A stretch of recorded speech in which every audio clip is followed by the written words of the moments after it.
Hello and welcome to tier ranking writing advice. I love watching tier ranking videos, so I thought this would be kind of like a fun way to get into it. So I did some research, I did some Googling and, pulled stuff from my brain of 40 pieces of kind of common writing advice that you might hear.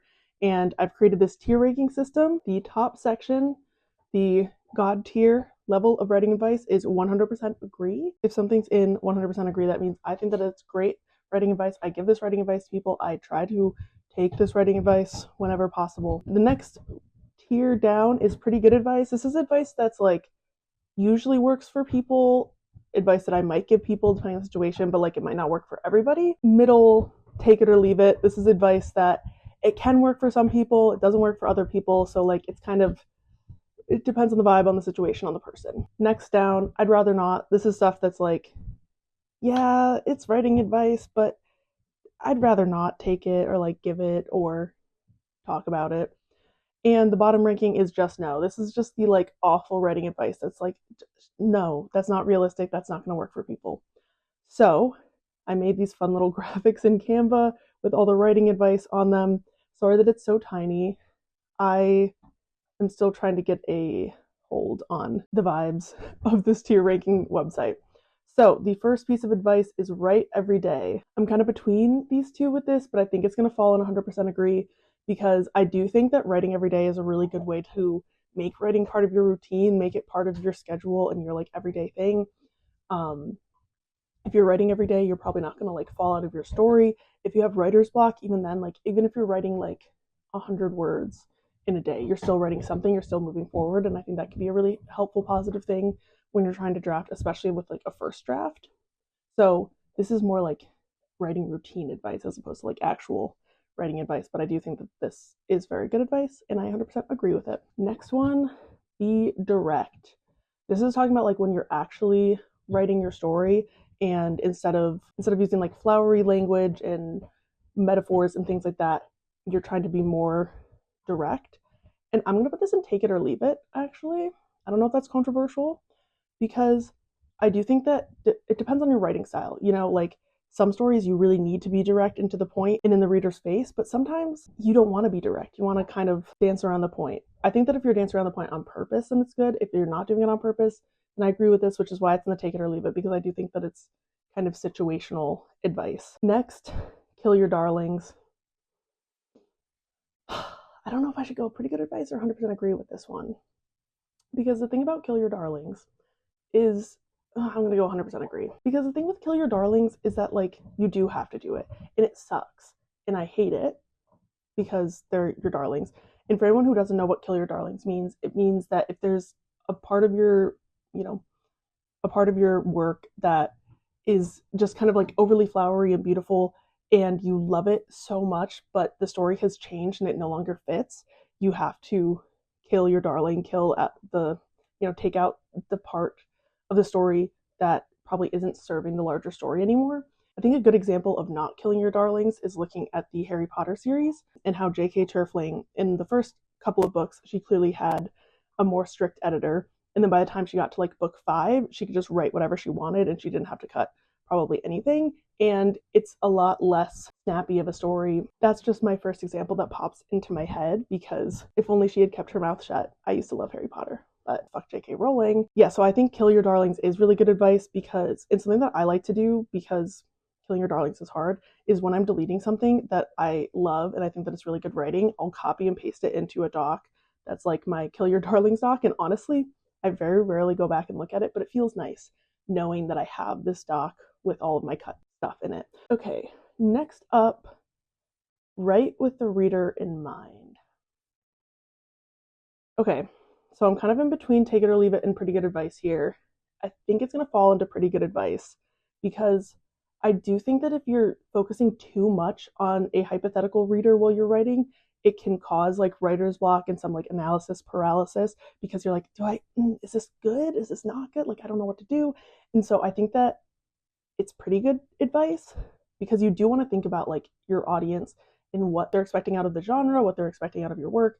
So like, for example, if you're writing YA, you should be writing with whatever YA age group you have in mind. So I know when I was writing my book, it's a good time to plug my book, Daisy Plucked. This is a YA sapphic Hamlet retelling about a girl named Daisy whose lifelong best friend and very recent ex-girlfriend Hannah committed suicide, or so she thinks, until Hannah's ghost shows up after her funeral and says, actually, it wasn't suicide, it was murder, and you're the only one who can solve it. So Daisy has to solve the mystery. Well, you also get some flashes of Hannah's life.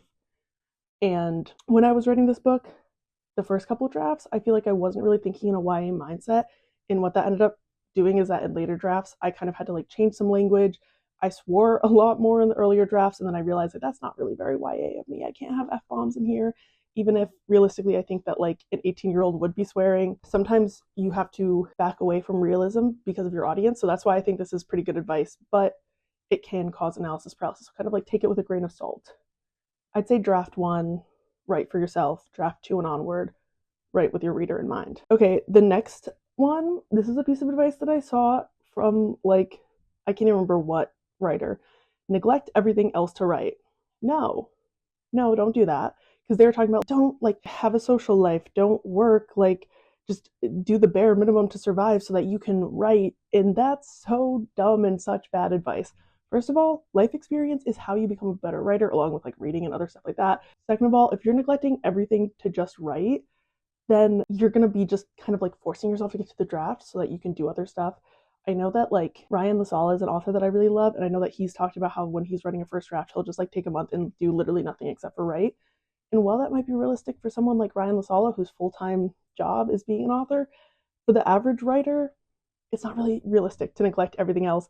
And also, if you're kind of like, if you're constantly, saying no to plans, staying at home, not going anywhere, not doing anything besides writing, it's going to build up a resentment in you for writing. And I just, like, I'm not saying that you should not like skip a couple of social events here and there, maybe to like focus on writing, but neglecting everything to write, just no. The next one is write for the love of writing and not what writing might afford you. I'm going to say 100% agree on this because I think that when I was writing my first book that I ever completed, which was the book that I wrote before Daisy Plucked, I was working at a job where I was like severely underpaid, overworked. I was miserable. And while I was writing, I was like, oh my God, this book is going to be like my way to escape. Like I could get a book deal, I could get an agent, blah, blah, blah. And none of that happened. And in reality, I just needed to get a new job and I needed to work on my craft more. So I think that if I hadn't also been writing because I loved writing, that yeah, it would have been like very disappointing. I probably would have never written again if I only was focused on that idea of like getting the big book deal, because realistically most people don't get that big first book deal that's like 6 figures, seven, like that doesn't happen very often. I'm not saying that it can't happen, but if you think that that's 100% going to happen for you and you kind of set all your hopes and dreams on that, and then you get disappointed and you're not writing because you love writing, you're writing because you think that it'll make you money. Next, it's supposed to be difficult. 100% agree, it sure is. Because the thing is, writing is a craft. It's something that you have to work at. You have to get better at it over time. It's not like one day you wake up and you're suddenly a great writer. Like, that's not really how it works. It's supposed to be hard. Writer's block happens, and part of the process of writing is finding the way to the end of the story, finding the way to make everything work. So I agree, it's supposed to be difficult. Don't call yourself a writer. I'm going to put this in I'd rather not. I'm between I'd rather not and just no, but I'm thinking I'd rather not because for some reason, some people really struggle with like identifying as a writer and saying like, I'm a writer. To me, I am a writer. If you write, you're a writer. Whether or not you're published, whether or not you're quote unquote good at writing, like whatever it is, I think you should be able to call yourself a writer. I don't think that we should gatekeep being called a writer. That's just my opinion. Some people feel like they have to like earn the title of being a writer. I don't agree with that. I think that if you love to write, you're a writer. So I'm going to put it in I'd rather not because it's a personal choice if you want to call yourself a writer or not. If other people feel like they don't want to call themselves a writer for this or that reason, like you do you. Your prerogative. This next one I thought was kind of fun. It was from an article of like different writers giving writing advice. And it was talking about like having kind of like some sort of sentimental trinkets in your writing space. I'm gonna say this is pretty good advice. The only reason it's not 100% agree is because I do think that having like only one space where you write can be kind of limiting. Like I know that, I don't know if this is just because I have ADHD, but like I need to move around to different places while I'm working on a project. Like sometimes I write at my desk, sometimes I write on my couch. I write on my couch a lot, actually. Sometimes my dining room table, sometimes a cafe, my parents' house, wherever. But I do think that if you have one place where you primarily write, I love a trinket. I'm looking at my desk, which is covered in trinkets, including this Shakespeare finger puppet, the Fortnite I Love You Is Ruining My Life snow globe from Taylor Swift. Look at the, instead of snow, it's little pieces of paper that say I love you or you're ruining my life. It's so cool. At some point I might do like a little desk tour video, but I do love a trinket. But I think that it's kind of up to you whether or not you have one set writing space or if you kind of like move around. So I'm going to say it's pretty good advice. Write what you know. So one thing about write what you know is that people mistake. I'm going to put it in 100% agree, because I think that one thing that people struggle with write what you know is like, well, I write fantasy. I don't know anything about magic. That's not exactly like what this is saying. To me, write what you know means write emotional situations that you understand. I think with write what you know, it's more about people and like the characters than necessarily like if you're writing fantasy, obviously we don't know, like, you do know stuff about dragons because you're making it up for your story, but at the same time, like, obviously in day-to-day life, unless you have like a bearded dragon or a kimono dragon, like you're not really dealing with dragons. But I think that write what you know more refers to like how people work, how relationships work, how people feel in different situations, things like that that can be universally applied. Like I know that when I'm writing a character, I draw on like people that I've met, quirks that I've seen other people have, observations I've made in the wild. To me, that's what write what you know means, as opposed to like, oh, I work in marketing, so my main character has to be in marketing. Not necessarily. So I think this is good advice. Next up, revise, revise, revise. 100% agree. I'm agreeing with like all this advice. I apologize. I'll try to be more strict, but there's a lot of good writing advice out there. I am a strong proponent of writing a shitty first draft and then fixing it. I think that my novel that's out, I want to say this is like the 8th or 9th draft is like what's out in the world, and that includes like all the little edits and things along the way. Going from the first draft to what is now published, like it is so much better, so much more polished, so much stronger storylines and everything. So I 100% agree that you should be revising your work, because I also think revising is how you improve, because you kind of like notice stuff that you don't notice while you're writing, especially if if you write a chapter over the course of a week, but then when you're revising it over the course of a couple of hours, you can notice like, oh my god, I keep saying the same words over and over again, or you moved a scene around in a strange way. There's a lot of reasons to revise. I might make a whole video on revision once I get to draft 2 of my book. Find the joy in your work. I'm gonna say 100% agree. I'm gonna tier rank and then I only put it in the top. It's fine. It's fine. Everything's fine. So the reason I 100% agree with this is because I think the strongest writer's block is when you start holding resentment or like anger towards your work and you're just like annoyed and you're just sick of it. So if you're finding the joy in it, if you're finding the little things that you love about your project and that you think readers will love someday, I think that can be extremely motivating. So I am very pro finding joy in your work, because writing should be fun. Like it should be hard, but that doesn't mean that it shouldn't be enjoyable and that it shouldn't be fun and that it shouldn't make you happy. Next one is kind of similar to the write for the love of writing one, and this is don't think about your future writing career while drafting. I'm gonna say 100% agree, like I did with write for the love of writing. I think while you're drafting, you should be focused on finishing whatever draft you're on, and you should not be thinking about like until you're a couple drafts in. I don't think you should be thinking about marketing, about the book cover, about final title. I don't think you should be thinking about anything finalized like that until you're pretty far into the drafting process. So actually, I'm going to put in pretty good advice, because it depends on where you are in the drafting process. Like if you're on draft 1, fully agree 100%. But if you're on draft like 4, I do think maybe you should be thinking about like, okay, if you've published other books, like are people who read my last book gonna understand this, gonna like this? Or if it is your first book, thinking about like what kind of author career you want to have, if this is the right first book, that sort of stuff. But that more applies if you're doing like indie publishing than traditional publishing, although like you do have to think about stuff while you query, and I'm not going to go through all of that. Next, writing is a craft. You have to work at it. 100% agree. This is pretty similar to It's Supposed to Be Difficult. Sometimes I look back at the writing that I did in college and how that was the best writing that I could possibly produce that time. I put my heart and soul into it. It was as good as I could make it as, a college student. But now I look back and I'm like, oh, that sucks. Because it's a craft. You get better over time. And you do have to work at it. I mean, every once in a while you see things about like teenagers who are incredible writers, but realistically, most of the time, you gotta work a little bit harder to get better. Okay, next, the best writing serves the reader, not the writer. I'm gonna say take it or leave it, because to me, I write stories that I want to read, and I know that other people eventually will probably want to read them as well. But like, I'm writing for me. I'm writing what I want to read realistically, and I do think that like writing should help the reader in some way, but also it depends on like what genre you're writing, what your goal is of the book, what the plot is, all that stuff. So I think it depends on the project. So take it or leave it, because next up, write like you talk. I'm going to put this one also on take it or leave it. And here's why. Because I think that for dialogue, I agree. When you're writing dialogue, picture like the characters actually saying it and being like, would somebody actually say that in real life? Because sometimes it's easy to kind of like write these big dramatic monologues or something, and you're like, realistically, people aren't going to be thinking like this. But I think a really good example of write like you talk being balanced is Zora Neale Hurston's Their Eyes Were Watching God, one of my favorite books of all time. The dialogue, she writes it in the dialect of Florida, where the book is set, but the prose in between, like the narration and stuff, is like this gorgeous, beautiful prose.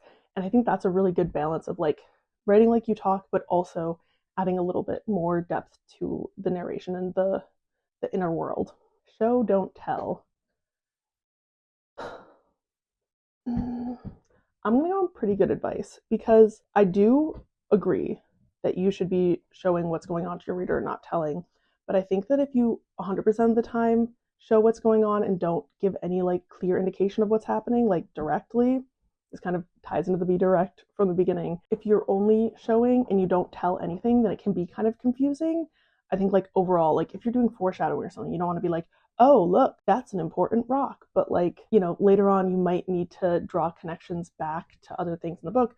I think that most of the time you should be showing, but sometimes you got to do a little bit of telling so that your book isn't super long, because sometimes the best way to show something is to have two characters like directly talk about it. So it's pretty good advice. This next one I included because I thought it was funny.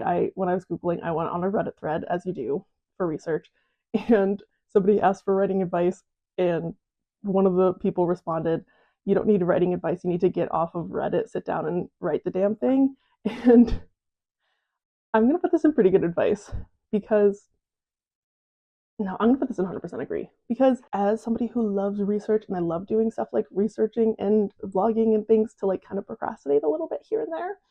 And so I do 100% agree that like sometimes you just gotta sit down, turn off distractions, get off Reddit, get off TikTok, YouTube, whatever, and just sit down and actually write. And did I read that comment and go, okay, call out? Yeah, I felt a little called out, but it's okay, because it's a little bit true. Okay, next up, read more than you write. I'm gonna put this in 100% agree again, but with a caveat. I say this for like active reading. I think that when you're reading, like right now I'm reading a Red Queen series, I'm doing a reading vlog on it. It's gonna be really fun. I'm really enjoying it so far. I'm like a book and a bit in. And there are certain moments where I'm like aware of her writing technique and aware of what she's doing. And I really love that.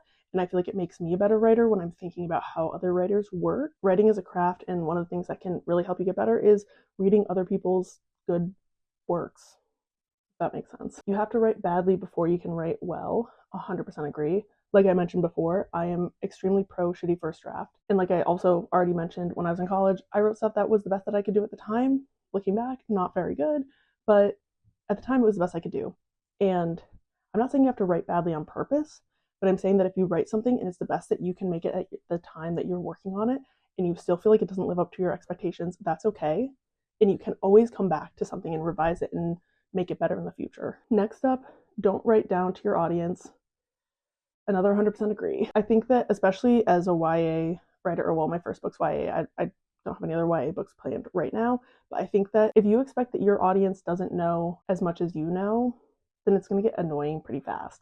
Because like, think about a teacher. If there's a teacher who's coming to you and is like, here's this great information, blah, blah, blah, and making it approachable, and like, that they know more than you, but at the same time, they're not talking down to you. They're trying to get on your level and teach you in a way that you'll understand, as opposed to teachers who are like, yeah, I have this degree and this degree, and I've done this research, blah, blah, blah. You don't know this thing yet? Oh my God.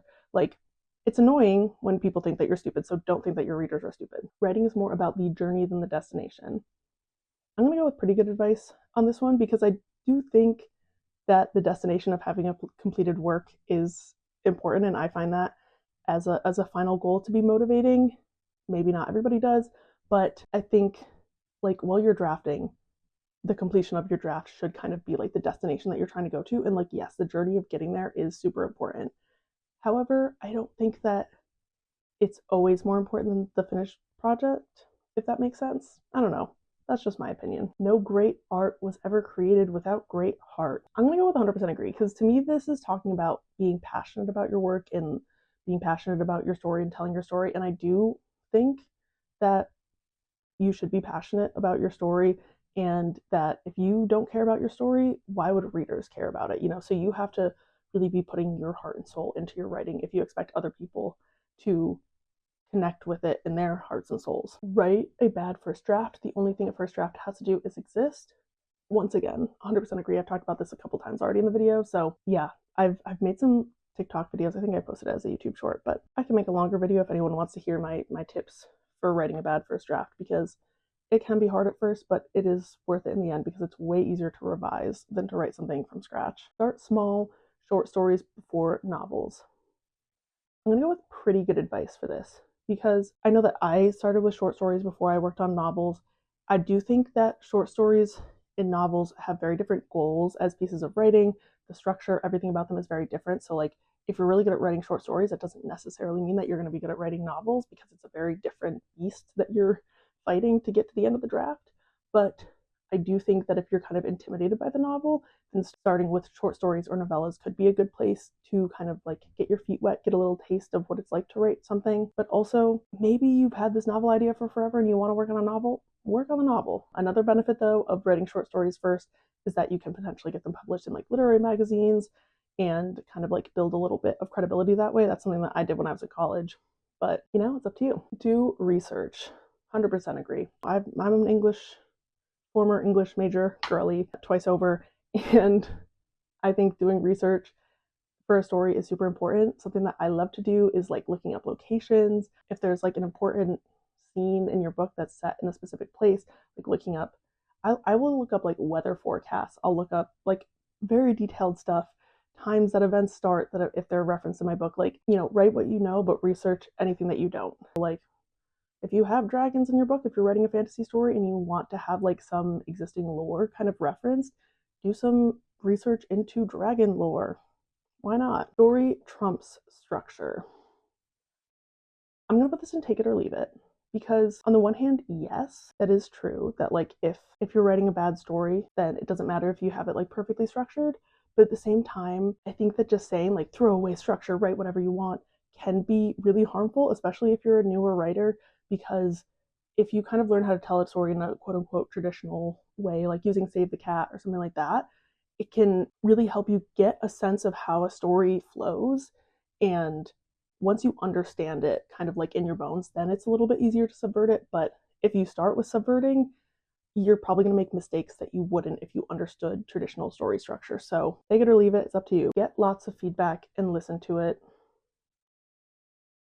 I'm going to put pretty good advice here. And only because the lots of feedback element of it, I think that sometimes you don't need all the feedback that you're getting. You should be getting feedback, but you should be selective about who you're getting feedback from. So for example, when I was in, creative writing courses in college and I was getting feedback from my classmates and really listening and taking that in, that was really important. But if I have like I've had my parents read my book, before it was published, and for the most part, their thoughts were just like, oh my God, I can't believe that happened, and stuff like that, because they aren't writers. They don't have a writer editor mindset. So I think that you should be getting lots of feedback from people who know how to give feedback and who are invested in your story and kind of understand writing. Although it can be helpful also to get feedback from people outside of writing. But keep a journal. I'm going to say pretty good advice. No, I'm going to say 100% agree because I love journaling. I try to journal every day. It's probably more like every other day, but I think that it's a really great way to just kind of like brain dump, especially like before sitting down to write, so that you can get all of your thoughts out onto the paper, and then you're kind of going into your writing session with a little bit of like a clean slate, blank brain, if you will. Keep it simple, don't overwrite. I'm going to say pretty good advice for one reason only, and that is in your first draft, you should just be writing. If it's flowery and long and it's ridiculous, that's fine. You can edit it later. But overall, you should be keeping it simple. This is kind of the same as show, don't tell.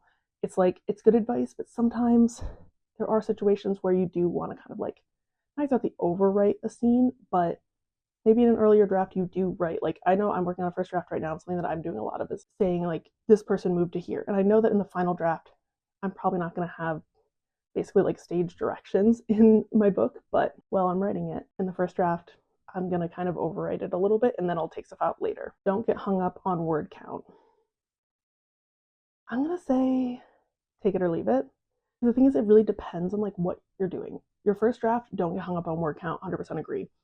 But as you're kind of getting later into your drafts, there are certain norms for genres, and I'm not saying that you have to stick to them, but especially if you want to do traditional publishing, if you wrote a like YA romance and it's 100,000 words, agents aren't very likely to pick it up, because I think the average romance is like 60 to 70,000 words. Please do not quote me on this. I don't write YA romance, so I don't know.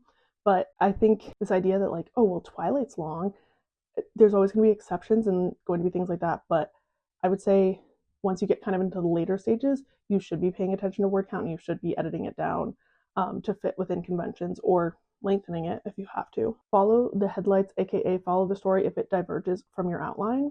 100% agree. I think outlines are super important. I am somebody who plots and outlines everything, but sometimes the characters have a different mindset and decision making process than I do. And you know what? That's their prerogative. That's their prerogative. So sometimes you just have to follow wherever the story goes, and you can always edit the outline later. You can always go back and fix things and change things in another draft. Next up, tell the stories that only you can tell.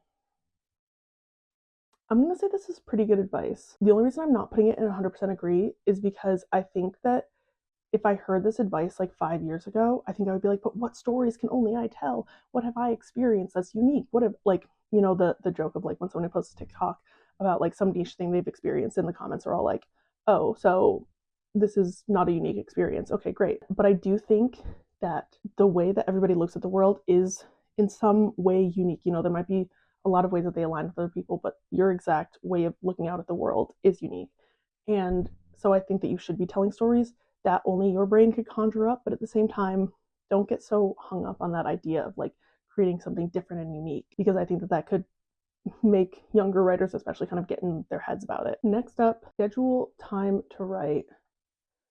I'm going to say take it or leave it, because I know personally I really struggle with schedules, like a traditional daily schedule. ADHD, executive dysfunction moment. I also have like some health issues, so some days I have more energy than other days. And so I think if you say like, I'm gonna write every morning at 8 o'clock and I'm gonna da da da, then if you have a day where like you have something else you have to do, or you have low energy, it can be really easy to get discouraged. So I'd say if it works for you, it works for you. But if it doesn't work for me. I usually like maybe day of, I might say like, oh, I'm gonna try to write at XYZ time, but saying that consistently you're gonna write at the same time, write with intention. I'm gonna put this in pretty good advice, because I do think that it's important to kind of like know where your scene is going and know what your goal is with a chapter or a scene or what have you. But at the same time, sometimes you gotta wander, you gotta follow the headlights, you gotta figure out where the story's going. So sometimes you don't write with intention. You write to figure out where the story's going. So that's why it's pretty good advice and not 100% agree. Just start, 100% agree. I don't know, I've been guilty of this, like procrastinating actually sitting down and starting to write a first draft, because I'm like outlining and making mood boards and making playlists and developing the characters. And sometimes you just got to start writing, and you can figure everything else out later. I'm kind of in between like a pantser and a plotter, personally. Don't quit your day job. 100% agree.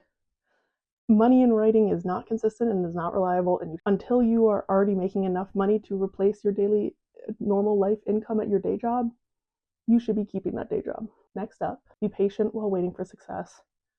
100% agree. It's hard sometimes. Writing isn't a linear line. It's not an easy path to walk, and sometimes you gotta wait for success. Sound like yourself, not what you think an author sounds like. 100% agree. I think this kind of ties down to the like, don't write down to your audience. If you're writing from this like, oh, I'm an author, I'm so bougie and smart and blah blah blah, like that, to me, if you're trying to like sound like an author, then it's going to sound really inauthentic and really stilted and weird, because you are an author, so just write like yourself. And the final piece of advice is go do interesting non-writing things. This is going to be the final 100% agree, because I do think that it's important to be doing non-writing related things to so that you can write what you know more. You should be traveling, meeting people, trying new experiences, even like around wherever you live, like trying new hiking trails, trying a ceramics class. I don't know, whatever your prerogative is. I actually have to run for a meeting, so this has been my tier ranking of different writing advice. I've got some really fun writing videos planned coming up, and I'm so excited for where I'm taking this channel. So I'll see you guys back next Thursday for the next video. And if you want to support me, support my channel, check out my writing. Daisy Plect is available everywhere now. It'll be linked down in the description. Thanks for watching and happy writing. Bye bye.